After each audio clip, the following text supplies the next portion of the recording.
तुम्ही हा अनुभव घेतला असेल की एक्झामच्या दुसऱ्या दिवशी अगदी सोपा वाटणारा पेपर एक्झामच्या दिवशी आपल्याला फार हार्ड वाटलेला असतो. एक्झामच्या हॉलमधून बाहेर आल्यानंतर किंवा एक्झामच्या दुसऱ्या दिवशी आपण त्या क्वेश्चन पेपरकडे पाहिलं तर त्याच्यातल्या बऱ्याचशा प्रश्नांची उत्तरं आपल्याला येत असतात, जेव्हा आपण नंतर त्याच्यातलं काहीही अभ्यासलेलं नसतं. पण तरीसुद्धा त्यांची उत्तरं आपल्याला माहीत असतात, जी आपल्याला एक्झाम हॉलमध्ये आठवलेली नसतात किंवा ती चुकलेली असतात. मग हे असं का होतं याच्यावरती कधी तुम्ही विचार केलाय का? तुमच्या बाबतीत कधी असं घडलंय का? घडलं असेल तर कमेंटमध्ये हो म्हणून टाईप करा. जर समजा तुम्ही हा अनुभव घेतलेला आहे, तर असे काही लोक असतात का की ज्यांना एक्झाम हॉलच्या बाहेर सोपा वाटतो तसाच तो पेपर एक्झाम हॉलमध्ये पण सोपा वाटतो?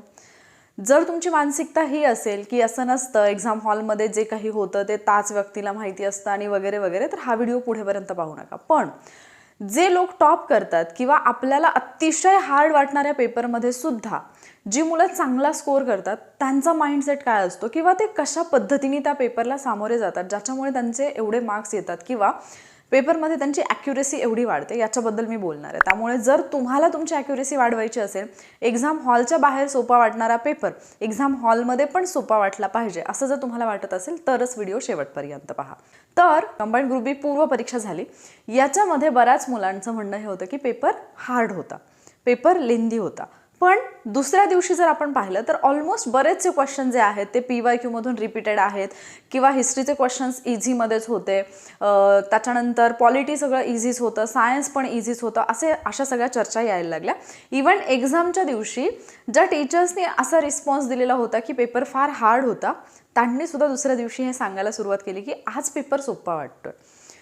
आता या सगळ्या पाठीमागचं जे रिझन आहे की पेपर त्या दिवशी हार्ड वाटतो, काही लोकांना त्या दिवशी पण सोपा गेलेला. म्हणजे फॉर एक्झाम्पल, आता मी तुम्हाला सांगितलं की पेपर लेंदी होता, हार्ड होता, एक जस्ट समजून झाला.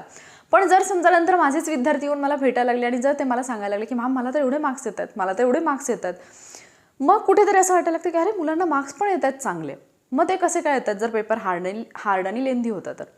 सो त्यांचा माइंडसेट काय ते आपल्याला समजून घ्यायचं. सो सगळ्यात पहिली गोष्ट, पेपरला जाताना 0 एक्सपेक्टेशननी सामोरं जायचं.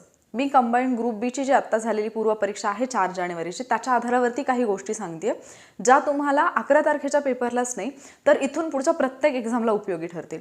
0 एक्सपेक्टेशननी म्हणजे काय? आपण जेव्हा एक्झाम हॉलमध्ये जातो किंवा एक्झामला जातो त्यावेळेला आपण खूप गोष्टी ठरवलेल्या असतात की म्हणजे माझा आवडता सब्जेक्ट हा आहे, हा सब्जेक्ट मला इझी जातो, याच्यातले इतके प्रश्न येतील आणि तुम्ही एक डिसाईड केलेलं असतं तुमचं टार्गेट की हिस्ट्रीचे 10 पैकी माझे 7-8 बरोबर येतील, जॉग्राफीचे माझे 10 पैकी 8-9 बरोबर येतील, पॉलिटीचे माझे 13-14 बरोबर येतील. ही सगळी तुमची एक चौकट आधी ठरलेली असते आणि जेव्हा तुम्ही एक्झाम हॉलमध्ये जाता त्यावेळेला पण तुमच्या डोक्यात तेच असतं की मला या विषयामध्ये एवढे एवढे मार्क्स घ्यायचे आहेत. पण जेव्हा तुम्ही पेपर सोडवायला सुरुवात करता, प्रश्नपत्रिका हातात आल्यानंतर, त्यावेळेला जेव्हा तुम्ही हिस्ट्रीचे क्वेश्चन पाहिले आणि तुम्हाला असं वाटलं की अरे हे काहीतरी थोडंसं वेगळं आलंय.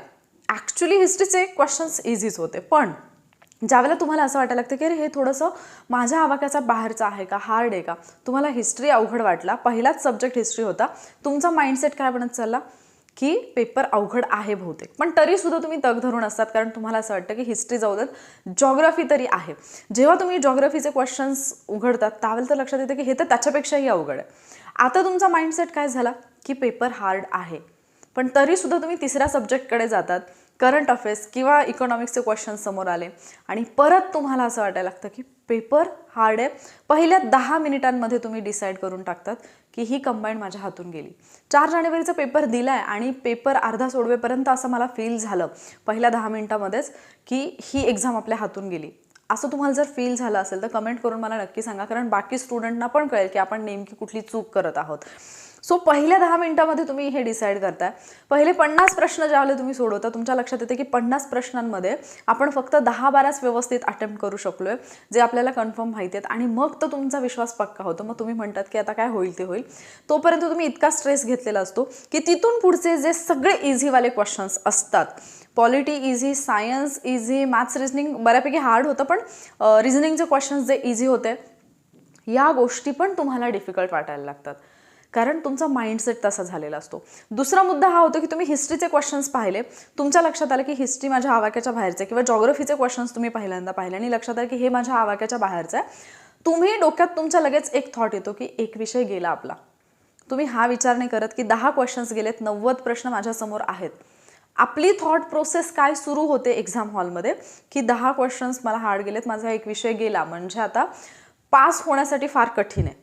आणि ज्यावेळेला दुसरा विषय पण हार्ड जातो त्यावेळेला तर हा विश्वास आणखी मजबूत होतो. सो पहिली गोष्ट काय करायची, 0 एक्सपेक्टेशनने पेपरला जाताना हे डिसाईड करू नका की हा पेपर म्हणजे हा विषय सोपा येणार, तो विषय सोपा येणार. पहिली गोष्ट. दुसरी गोष्ट, तुम्ही पेपर सोडवताना तुम्ही ऑलरेडी डोक्यात ठरवलेलं असेल की मी पहिल्या नंबरच्या क्वेश्चनपासून सोडवेन, किंवा माझा जो फेवरेटवाला किंवा इझीवाला सब्जेक्ट आहे, जसं की समजा पॉलिटी असेल तर मी तिथून सोडवेन. पण तुम्ही एक्झाम हॉलमध्ये गेल्यानंतर तुम्ही जो पण विषय पहिल्यांदा घेतला, पहिला, दुसरा, तिसरा क्वेश्चन वाचता क्षणी जर तुमच्या डोक्यात हे आलं की या तीनही प्रश्नांमध्ये मला म्हणजे असं वाटत नाही की माझ्या ओळखीचं काय किंवा याची उत्तरं मला येत नाहीत, सरळ तो सब्जेक्ट स्किप करा तिथेच. त्या सब्जेक्टवरती वेळ वाया घालवू नका. मला काल एका माझ्या स्टुडंटनी सांगितलं की मॅम पहिले 5 मिनिट मी फक्त हिस्ट्रीचे 5च क्वेश्चन सोडवले आणि त्याच्यानंतर मला मग कळलं की आपण 5 मिनिट वाया घालवलेत. सो जर तुम्ही 2-3 क्वेश्चन वाचले आणि तुमच्या लक्षात आलं की याच्यातलं ओळखीचं नाही आहे, तो सब्जेक्ट तिथेच स्किप करा, पुढच्या सब्जेक्टच्या क्वेश्चनकडे जा. देन सेकंड सब्जेक्टला पण तुम्हाला हा फील आला की पहिल्या 2-3 क्वेश्चनमध्ये मला ओळखीचं काहीच वाटत नाही, तो सब्जेक्ट पण स्किप करा. तिसऱ्या सब्जेक्टपर्यंत तुम्ही असे जरी गेलात तरी काही प्रॉब्लेम नाही. चौथा सब्जेक्ट घ्या डायरेक्ट आणि चौथ्या सब्जेक्टचे क्वेश्चन सोडवायला लागा.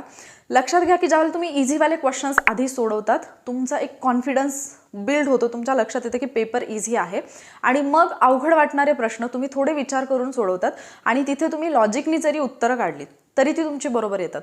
पण जर तुम्ही आधीच म्हणजे पहिले 10-15 मिनिट फक्त अवघड प्रश्नांमध्ये गुंतलेले असाल तर तुमचा ब्रेन तुम्हाला ऑलरेडी हा सिग्नल देतो की हा पेपर अवघड आहे आणि आता माझं काही खरं नाही. आणि तिथून पुढे मग जे सोपेवाले प्रश्न असतात ते प्रश्नसुद्धा तुम्हाला अवघड वाटायला लागतात आणि मग सोपे प्रश्न तुम्ही चुकवून येतात.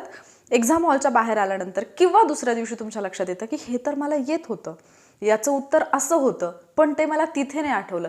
आणि याच्यानंतर आपण आपलं काय चुकलं याच्यावरती काम करण्याच्या ऐवजी जो माणूस तुम्हाला हे सांगेल की पेपर तर आवाक्यातला होता, त्याला तुम्ही वेड्यात काढायला लागतात. त्याच्यानंतर दुसरा मुद्दा आहे, जो विद्यार्थी तिथे बेंचवरती बसून एक्झाम हॉलमध्ये एक्झाम देतोय त्याची मानसिकता आणि जो एक्झाम हॉलच्या बाहेर तो क्वेश्चन पेपर पाहतोय याची मानसिकता याच्यामध्ये फार फरक असतो. आणि त्यामुळे तिथे अवघड वाटणारा पेपर किंवा तो XYZ या व्यक्तीला म्हणजे पेपर देणाऱ्याला अवघड वाटणारा पेपर, जो पेपर देत नाहीये त्याला तो इझी वाटतो. का? कारण त्याच्याकडे पाहण्याचा पॉईंट ऑफ व्ह्यू वेगळा आहे.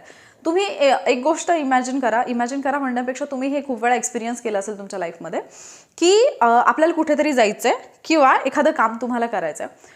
जेवढी आपली घाई होते आणि गडबड होते ना की एखादं काम फास्ट करायचं आहे, तेवढ्या चुका जास्त होतात आणि जास्त वेळ लागतो आपल्याला. आणि प्लस काही ना काहीतरी तिथे गडबड होऊन बसते, म्हणजे काहीतरी सांडणारच माझ्याकडून किंवा काहीतरी चुकणारच किंवा काहीतरी राहूनच जाणार. का? कारण ते आपण इतक्या घाईमध्ये करत असतो, आपण आपल्या ब्रेनला त्या कामावरती कॉन्सन्ट्रेट करायला अलावच करत नाही. आणि सेम ज्यावेळेला तुम्ही एक्झाम हॉलमध्ये असतात, तुम्ही ज्यावेळेला पहिला प्रश्न पाहताय तुमच्या डोक्यात ते असतं की अजून एवढे प्रश्न सोडवायचे आहेत. आणि एक वाईट सवय असते खूप लोकांना की इतक्या वेळा घड्याळ पाहतात की क्वेश्चन पेपर पाहिला नसेल इतक्या वेळा घड्याळाकडे लक्ष. सो तुम्ही जर कंटिन्युअसली घड्याळाकडे लक्ष देत असाल तर ते तुम्हाला कंटिन्युअसली तुमचं ब्रेन सिग्नल देत राहणार, थोडा वेळ राहिलाय, घड्याळ पळतंय आणि मग त्या पळण्याच्या नादामध्ये तुमच्या चुका जास्तीत जास्त होतात. सो अगदी काम माइंडनी, कारण एक्झाम हॉलच्या बाहेर जो पेपर पाहतोय त्याला कशाचं टेन्शनच नाही आहे ना, तो रिलॅक्समध्ये पेपर पाहतो. तुम्हाला ते एक्झाम हॉलमध्ये करता आलं पाहिजे. आता तुम्ही म्हणाल की मॅम असं कसं, आमच्या भविष्याचा प्रश्न आहे आणि आम्ही तिथे कसं रिलॅक्समध्ये पेपर सोडू. जर तुम्ही थोडं शांत राहून पेपर सोडवून जर तुमचे जास्त बरोबर येत असतील तर ऑब्व्हियसली तुमचा रिझल्ट चांगला येणार आहे. तुम्ही ताण घेऊन जर तुमच्या जास्त चुका होणार असतील तर ऑब्व्हियसली तुमचा रिझल्ट जाणार आहे, तुमचं भविष्य ठरवणारी एक्झाम तुमच्या हातातून जाणार आहे. मग बेटर कुठलं आहे? हा जो ताण असतो त्याला कसं कंट्रोल करायचं, थोडी प्रॅक्टिस करा डीप ब्रीदिंगची. हे खूप इफेक्टिव्ह आहे. हे मी जेव्हा एक्झाम दिल्या त्यावेळेला मी हे फॉलो केले आणि याचा मला खरंच फायदा झालेला आहे म्हणून मी सांगते. सो काय करायचं, आत्तासुद्धा अभ्यासाला बसण्यापूर्वी एक 4 ते 5 मिनिटं द्या स्वतःला. एकदम खोल श्वास घ्यायचा, सोडायचा आणि श्वासावरती नियंत्रण करायचं. ज्यावेळेला श्वास घेताय त्यावेळेला पोट तुमचं फुगलं पाहिजे, बाहेर आलं पाहिजे. ज्यावेळेला श्वास तुम्ही सोडताय त्यावेळेला पोट आतमध्ये गेलं पाहिजे. ही योग्य पद्धत आहे, ठीक आहे, कारण तुम्ही हवा आतमध्ये घेताय. सो या ब्रीदिंगवरती थोडंसं लक्ष द्या. ज्यावेळेला तुम्ही एक्झाम हॉलमध्ये असतात, तुम्हाला उत्तरपत्रिका दिल्यानंतर प्रश्नपत्रिका हातात येईपर्यंत 20-25 मिनिटांचा वेळ तुमच्याकडे असतो. त्या 20-25 मिनिटांमधले कृपा करून स्वतःला 4 ते 5 मिनिटं द्या, ज्यावेळेला तुम्ही फक्त आणि फक्त तुमच्या ब्रीदिंगवरती कॉन्सन्ट्रेट कराल.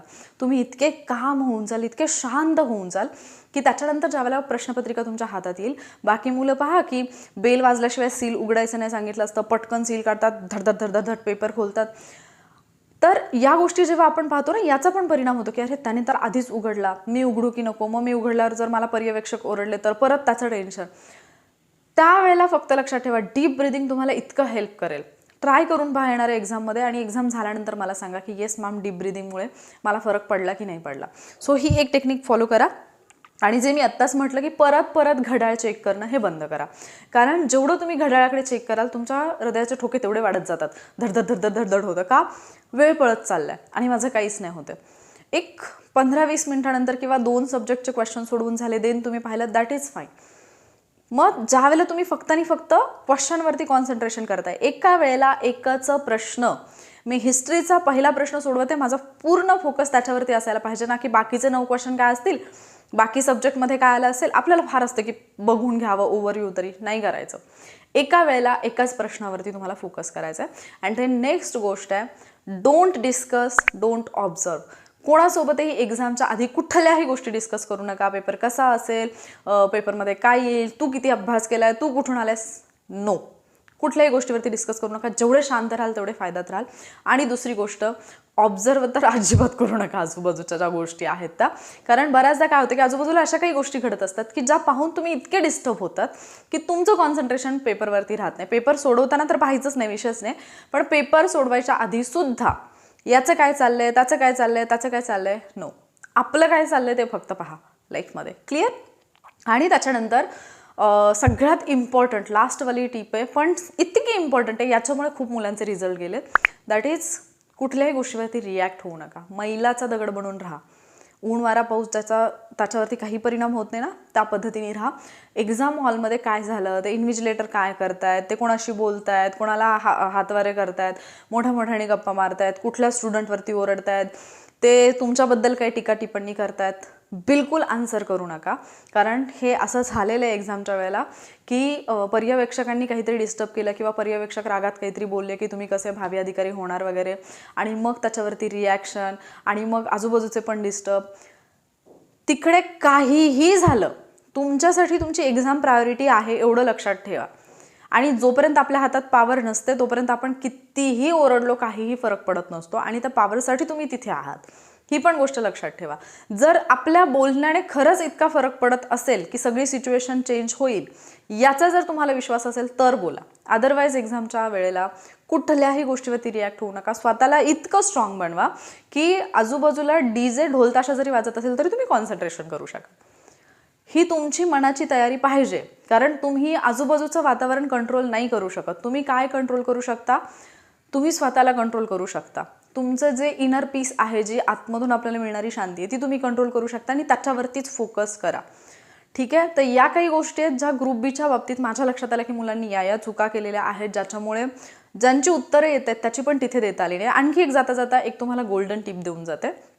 ग्रुप बीला आयोगाने पेपर ज्यावेळेला सेट केला, त्या पेपरमध्ये अशा पद्धतीने प्रश्न सेट केलेत की एकाच प्रश्नामध्ये 4-4 फॅक्ट टाकून दिल्या. आणि मग आपल्याला असं वाटतं की एवढं सगळं एकाच प्रश्नात विचारलं, म्हणजे हा प्रश्न लेंदी आणि अवघड आहे. ज्यावेळेला एकाच प्रश्नामध्ये खूप सगळ्या फॅक्ट येतील, पहिली गोष्ट तर एलिमिनेशन मेथडचा वापर करा की एक्झॅक्टली काय माहिती आहे त्याच्यावरून तुम्हाला उत्तरापर्यंत पोहोचता येते का, याचा पहिला विचार करा.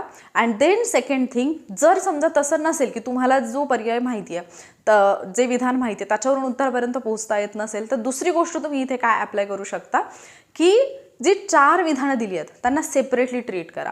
म्हणजे जर समजा जी 4 विधानं दिली आहेत ती एकाच प्रश्नात दिली आहेत, जर ते विधान तुम्हाला सेपरेटली विचारलं असतं, 1 लाइनर क्वेश्चन, तर त्याचं उत्तर तुम्हाला आलं असतं का? डेफिनेटली आलं असतं.